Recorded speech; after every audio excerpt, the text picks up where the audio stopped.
नमस्कार दोस्तों, स्वागत है आपका मेरे चैनल पे। दोस्तों, जैसा कि आप जानते हैं कि इस दशक के अंत तक हमारे पास तेजस MWF यानी कि मीडियम वेट फाइटर आ जाएगा। ये एक 4.5 जनरेशन का फाइटर जेट माना जा सकता है।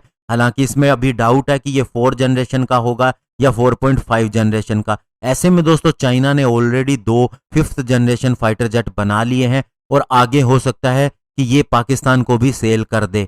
ऐसे में कहा जा रहा है कि हमारा ध्यान तेजस मार्क 2 की बजाय AMCF फाइटर जेट के ऊपर होना चाहिए। आज हम इसी के ऊपर बात करेंगे। चलिए दोस्तों, शुरू करते हैं। दोस्तों, इंडिया को अपने दुश्मनों के ऊपर एक क्वालिटेटिव एज बनाने के लिए अपने सारे महत्वपूर्ण रिसोर्सेज को अगले 50 सालों के लिए बैटरी यूज के लिए लगा देना चाहिए और साथ ही इंडियन एयरफोर्स को अब अपने 204th जनरेशन तेजस मार्क 2 फाइटर जेट के ख्याल को छोड़ के 5th generation advance medium combat aircraft जो कि एक स्टेल्थ फाइटर जेट होगा उसके ऊपर ध्यान देने पर लगा देना चाहिए। नहीं तो दोस्तों, जब तक AMCA आएगा तो यह बहुत ज्यादा पुराना हो चुका होगा और तेजस मार्क 2 की अगर बात करें तो ये भी हम फिर लंबे समय तक इस्तेमाल कर रहे होंगे, 2070 तक भी, और वही कहानी हो जाएगी जैसे आज हम MiG-21 के साथ में देख रहे हैं। इंडियन एयरफोर्स को अपनी टाइमलाइन भी देखनी होगी और ये देखना होगा कि ऑलरेडी इन्वेस्टमेंट जो की जा रही है, हमारा बजट कम ही होता जा रहा है। तेजस दोस्तों एक 4th जनरेशन फाइटर जेट है और जो तेजस मार्क 2 होगा, जिसे अभी मीडियम वेट फाइटर भी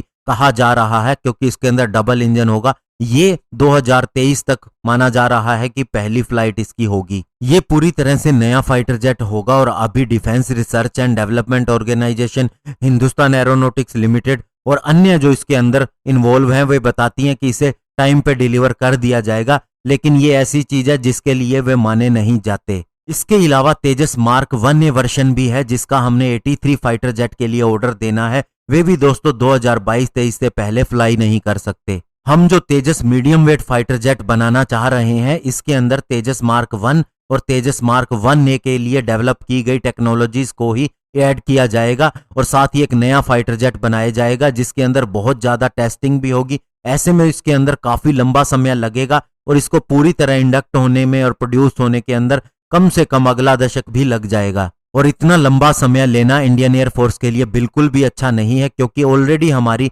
स्क्वाड्रन स्ट्रेंथ कम होती जा रही है और हमें एक क्वालिटेटिव एज भी चाहिए हमारे दुश्मनों के ऊपर।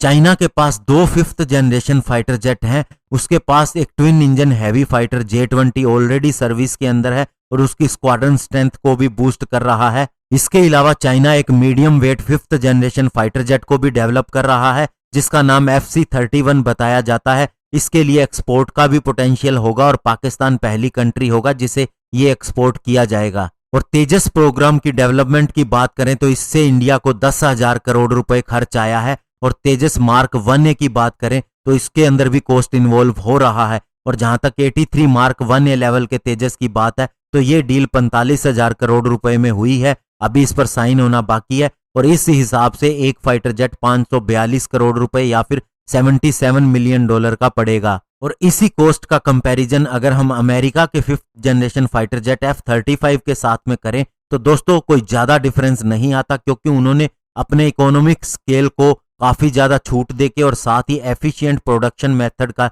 इस्तेमाल करके और एडवांसमेंट लाके उसके कॉस्ट को $80 मिलियन पर एयरक्राफ्ट के लिए लाया है। और अगर हम बात करें तेजस मार्क 2 या फिर मीडियम वेट फाइटर की तो इसका कॉस्ट जो हो सकता है, जिसका हम आइडिया लगा रहे हैं तेजस मार्क 1A के हिसाब से, तो वो 90 से $100 मिलियन पड़ेगा। ऐसे में दोस्तों होम ग्रोन फाइटर जेट जो कि 4 से 4.5 जनरेशन का होगा, उसका इतना ज्यादा कॉस्ट होना बहुत ही गलत है। वहीं अगर हम बात करें साब के ग्रिपन ई की तो इसका कॉस्ट $85 मिलियन पड़ता है और अभी इसके बारे में ये भी गारंटी नहीं है कि ये कब जाके पूरा होगा। अंदाजा यही लगाया जा रहा है कि नेक्स्ट डिकेड के अंदर ये सामने आएगा। तो ऐसे में इतनी इन्वेस्टमेंट और वो भी उस समय आना जब इसकी ज्यादा जरूरत नहीं होगी, 5th जनरेशन फाइटर जेट की जरूरत होगी, तो ऐसे में दोस्तों इसे कैंसिल कर देना चाहिए और हमारा सारा फोकस AMCA के ऊपर होना चाहिए। और एक समय ऐसा था जब हमने AMCA के ऊपर बिल्कुल ही ध्यान नहीं दिया था, सारा फोकस हमारा तेजस की डेवलपमेंट के ऊपर आ गया था। हालांकि इसके डिजाइन के ऊपर काम जारी रहा है, लेकिन दोस्तों इंडियन एयरफोर्स को अब अपनी क्वालिटेटिव रिक्वायरमेंट को देखते हुए अपना सारा वेट एएमसीए के पीछे लगा देना चाहिए, न कि 4th generation medium wait fighter के पीछे। अगर हम सुखोई 30 MKI राफेल को छोड़ दें तो हमारी सारी इन्वेंट्री फाइटर जेट की, जिसके अंदर मिग 29, जगुआर, मिराज शामिल है, ये 2035-40 तक रिटायर होने वाले होंगे और इन सभी की संख्या 250 फाइटर जेट के करीब है। और अगर हम बात करें सुखोई 30 की तो इसका भी पहले वाला बैच 40 साल पुराना हो चुका होगा और ये भी फिर फेज्ड आउट होने वाला होगा। ऐसे में इन्हें 4th जनरेशन के मीडियम वेट फाइटर जेट से रिप्लेस करना हमें कोई क्वालिटेटिव एडवांटेज नहीं देगा और साथ ही इनकी टाइमलाइन बताती है कि ये 2070 तक चलेंगे। तो ऐसे में दोस्तों ये बिल्कुल भी नहीं सही होगा कि 4th जनरेशन का फाइटर जेट हम 2070 में इस्तेमाल कर रहे हों। हम FGFA प्रोग्राम से ऑलरेडी हट चुके थे और अभी ये भी गारंटी नहीं कि यूएस हमें F-35 फाइटर जेट देगा या नहीं, क्योंकि हम Russian S-400 air defence system acquire करने जा रहे हैं। तो हमारी सारी जरूरत एक 5th जनरेशन फाइटर जेट की है और मीडियम वेट फाइटर जेट के निर्माण के अंदर, इसकी टेक्नोलॉजी डेवलपमेंट के अंदर हमारी बहुत ज्यादा पैसा खर्च हो जाएगा। ऐसे में दोस्तों 5th जनरेशन के लिए ज्यादा कुछ नहीं बचेगा और 2030 तक इसके ऊपर काम होगा, फिर 2040 तक ये आएगा और ये ऐसा समय होगा जब बहुत से देशों के 5th जनरेशन फाइटर जेट भी पुराने हो रहे होंगे, क्योंकि बहुत से देशों ने अभी भी 6th जनरेशन फाइटर जेट के ऊपर काम करना शुरू कर दिया है। ऐसे में इंडिया को क्या करना चाहिए? सबसे पहली बात, MMRCA 2.0 भी कैंसिल करना चाहिए, जिसके अंदर $15 बिलियन का कॉस्ट आएगा। इसकी तुलना में राफेल फाइटर जेट, जिसके ऊपर इतना खर्च कर चुके हैं, उसी की 2 या 3 स्क्वाड्रन का ऑर्डर दे दिया जाना चाहिए।